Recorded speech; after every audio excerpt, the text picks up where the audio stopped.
अस्सलाम वालेकुम।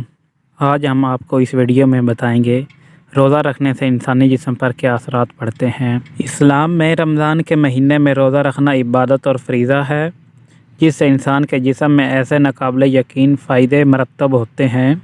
दुनिया में आज के जदीद दौर में साइंसदानों ने भी इस बात को कबूल कर लिया है कि रोज़ा रखने में अल्लाह की हिकमत पोशीदा है।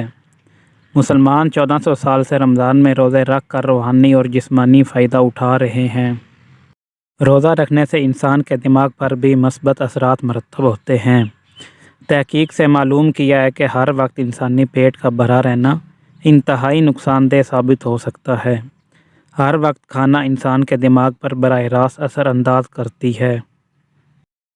रमज़ान में रोज़ा रखने से फालज, मिर्गी जैसी बीमारियों से बचा जा सकता है। जो लोग रोज़ा रखते हैं इनके जोड़ों और पट्टों में सूजन या दर्द कम हो जाता है। उम्मीद है आपको ये वीडियो पसंद आई होगी। वीडियो पसंद आई है तो वीडियो को लाइक और चैनल को सब्सक्राइब करें।